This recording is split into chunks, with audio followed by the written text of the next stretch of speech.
আমি Sudhir Chandra Mondal Nabarun survey and polytechnic institute থেকে online ক্লাসে তোমাদের স্বাগত জানাচ্ছি।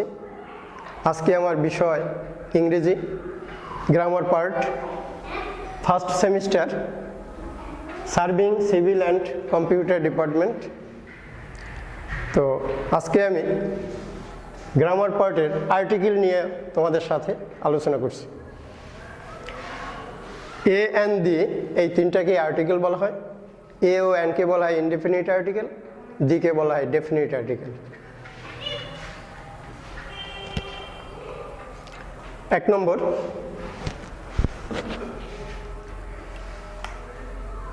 আমরা জানি ভাওয়েল পাঁচটা, এ ই আই ও ইউ। ইংরেজি লেটার বা অক্ষর 26টি লেটার বা অক্ষরের মধ্যে 5টি হলো ভাওয়েল, 21টি হলো কনসোনেন্ট বা ব্যঞ্জন বর্ণ। আচ্ছা, তো আমরা সাধারণ নিয়মে জানি কোনো ওয়ার্ডের শুরুতে যদি কনসোনেন্ট থাকে তাহলে এ বসে, যদি ভাওয়েল থাকে তাহলে এন বসে। সাধারণ নিয়মে he takes dash egg is his breakfast. সে তার সকালের নাস্তায় ডিম খায়। এক, এটা ভাওয়েল, সাধারণ নিয়মে ভাওয়েল, এজন্য এখানে হবে an. He takes an egg is his breakfast. Number 2, I have dash umbrella. I have dash umbrella. ইউটা ভাওয়েল এবং এটা স্বরের মতো উচ্চারিত হয়েছে। অনেক সময় দেখা যাবে ইউর উচ্চারণ ইউর মতো হয়, তখন একটু ব্যতিক্রম হবে। এখানে হবে এন। নেক্সট, 3 নম্বর, the earth is like dash orange. O এখানে ভাওয়েল, এই জন্য হবে এন। 4 নম্বর, he is dash university student. University, কোনো ওয়ার্ডের শুরুতে যদি এক বা একাধিক ভাওয়েল থাকে, তার উচ্চারণ যদি ইউ এর মতো হয় তাহলে এন না বসে এ বসে। এখানে বসা উচিত ছিল, যদি ভাওয়েল ধরতাম তাহলে বসা উচিত ছিল এন, কিন্তু এখানে ইউর মতো উচ্চারিত হয়েছে, এজন্য এ বসবে। এই university. Number 5, a dictionary is dash useful book. Useful, এখানেও ইউ, একটা ভাওয়েল আছে, উচ্চারণ হয়েছে ইউর মতো, এখানেও এন না বসে এ বসবে। A useful. 6, it is dash unique matter. উচ্চারণ করতে হবে, উচ্চারণ না করলে সমস্যা। ইউনিক শব্দের অর্থ অদ্বিতীয়, এখানেও ইউর মতো ব্যবহার হয়েছে, এ বসবে, unique. 7, Rajiv is dash honest boy. আমরা জানি কোনো ওয়ার্ডের শুরুতে যদি অনুচ্চারিত এইচ থাকে তাহলে বসবে এন, যদি উচ্চারিত এইচ থাকে তাহলে বসবে এ। এখানে অনুচ্চারিত এইচকে যদি আমরা বাদ দিই, এইচকে যদি বাদ দিই তাও উচ্চারণ অনেস্ট হয়, এখানে হবে এন, যদিও ওটা consonant. 8, please wait for dash hour. এখানেও অনুচ্চারিত এইচ, যদি এইচ আমরা বাদ দিই তাহলেও আওয়ার উচ্চারণ হয়, আর যেটা অনুচ্চারিত এইচের বেলা এন বসবে, an hour. 9, he is dash M A. Abbreviation যেগুলো আছে, এই অ্যাব্রিভিয়েশন কতগুলো অ্যাব্রিভিয়েশন আছে, যেমন এম এ, ফুল মিনিং যদি আমি করি মাস্টার অফ আর্টস। এম এর যদি আমরা উচ্চারণ করি তাহলে হয় ই এম, তাহলে স্বভাবতই আমরা জানতে পারি এটা ভাওয়েল, অর্থাৎ কনসোনেন্টের উচ্চারণ যদি ভাওয়েলের মতো হয় তাহলে ওখানে এ না বসে এন বসবে। হি ইজ অ্যান এম এ। এল, এলকে যদি আমরা উচ্চারণ করি তাহলে ই এল, তাহলে ভাওয়েলের মতো হয়। কনসোনেন্টের উচ্চারণ যদি ভাওয়েলের মতো হয় তাহলে এন বসবে, এন এল এল বি। কিন্তু BA,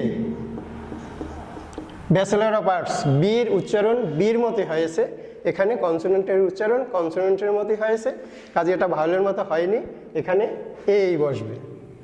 he is a BA. He is dash MBBS, এটাও এম উচ্চারণ ই এম, তাহলে এটা ভাওয়েল, কনসোনেন্টের উচ্চারণ ভাওয়েলের মতো, এই জন্য অ্যান এমবিবিএস।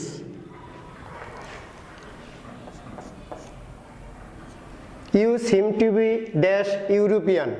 আমি আগেই বলেছি কোনো ওয়ার্ডের শুরুতে যদি এক বা একাধিক ভাওয়েল থাকে এবং তার উচ্চারণ যদি ইউর মতো হয়, এখানে দুটা ভাওয়েল আছে, ই একটা ভাওয়েল, ইউ একটা ভাওয়েল, উচ্চারণ হয়েছে ইউর মতো, ইউ, ইউরোপিয়ান। এখানেও এন না বসে এ বসবে, a European. A crow is dash ugly bird, এখানে সরের মতো বোঝাচ্ছে, এখানে ইউর মতো বোঝায় নাই, আগলি বার্ড কুৎসিত পাখি, একটা কাক কুৎসিত পাখি, এখানে এ ক্রো ইজ অ্যান, এখানে হবে অ্যান, যেহেতু এটা ইউর মতো বুঝায় নাই, এখানে সরের মতো বুঝাইছে।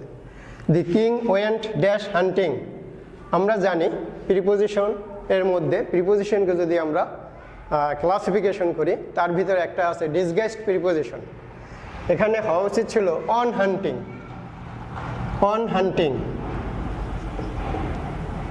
কিন্তু এখানে অনের পরিবর্তে এই অনটা ডিসগাইজড প্রিপোজিশন, অনের পরিবর্তে এখানে হবে আর্টিকেল এ, এ হান্টিং, যখন আমি আর্টিকেলে যাব তখন হবে এ। আই হ্যাভ ড্যাশ 1 টাকা নোট, কোনো ওয়ার্ডের শুরুতে যদি ও থাকে এবং উচ্চারণ যদি ওয়ার মতো হয়, ওয়া, ও এনি, ও এনি উচ্চারণ হয়েছে ওয়ান, ওয়ান, কোনো ওয়ার্ডের শুরুতে যদি ও থাকে এবং তার উচ্চারণ যদি ওয়ার মতো হয়, তাহলে এন্না বসে এ বসবে, এ 1 টাকা নোট, ও এনি ওয়ান, এই ওয়ানের আগে এ বসে। Dash earth moves round the sun, the একক বস্তু যেগুলো আছে যেমন দি আর্থ, দি স্কাই, এরকম দি মুন, দি সান, একক বস্তু যেগুলো আছে তার আগে ডেফিনিট আর্টিকেল দি বসে। দি আর্থ মুভস রাউন্ড দি সান, পৃথিবী সূর্যের চারদিকে ঘুরে। Dash Pacific is dash deepest ocean, Pacific, Pacific বলতে আমরা বুঝি প্রশান্ত মহাসাগর, নদী, সাগর, উপসাগর, মহাসাগর প্রভৃতির আগে পর্বতশ্রেণীর দ্বীপপুঞ্জ, এর আগে ডেফিনিট আর্টিকেল দি বসে, এখানে the Pacific. Is dash deepest, deepest হলো superlative degree, deep, deeper, deepest, আমরা জানি সুপারলেটিভ ডিগ্রির আগে ডেফিনিট আর্টিকেল দি বসে। প্রথম অক্ষরটা ক্যাপিটাল লেটার, কিন্তু যখন আমি মাঝখানে দি বসাবো মাঝখানে হবে small letter. The Surma is dash largest river in Bangladesh, নদীর নামের আগে দি বসে, সুরমা একটা নদীর নাম, the Surma is the largest superlative degree, এখানেও দি বসবে, the Surma is the largest river in Bangladesh. Dash Himalayas are in Nepal, Himalaya পর্বতমালা নেপালে অবস্থিত, এখানেও দি বসবে। পর্বতমালা, অনেকগুলো পর্বত একত্রিত হয় পর্বতমালা হয়, কিন্তু যদি একটা মাত্র পর্বত বোঝায় তখন দি বসবে না। দি টাইটানিক স্যাঙ্ক ইন 1912 AD, এখানে টাইটানিক একটা জাহাজের নাম, আমরা জানি জাহাজের নামের আগে ডেফিনিট আর্টিকেল দি বসে, the Titanic.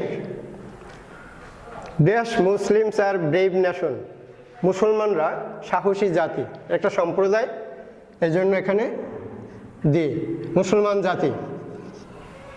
He is dash Shakespeare in Bangladesh, কারোর সাথে যদি তুলনামূলক অর্থ বোঝায়, তুলনা দেওয়া হয় কারোর সাথে, তাহলে যার সাথে তুলনা দেওয়া হবে তার আগে ডেফিনিট আর্টিকেল দি বসবে, এখানে হি শেক্সপিয়ারের সাথে তুলনা দেওয়া হয়েছে, Shakespeare, PEAR, he is the Shakespeare, এখানে শেক্সপিয়ারের সাথে তার সাথে তুলনা দেওয়া হয়েছে, এই জন্য শেক্সপিয়ারের সাথে তুলনা দেওয়া হয়েছে, শেক্সপিয়ারের আগে দি বসবে। He is the Shakespeare of Bangladesh, তিনি বাংলাদেশের Shakespeare. He is dash SSC candidate, SK যদি আমরা উচ্চারণ করি ES, তাহলে কনসোনেন্টের উচ্চারণ হয় ভাওয়েলের মতো, এই জন্য হইবে an. He is an SSC candidate. This is dash book, this is a book, বিটা কনসোনেন্ট, কনসোনেন্টের আগে এ বসে। স্টুডেন্টস আজকে এই পর্যন্তই। Thank you very much.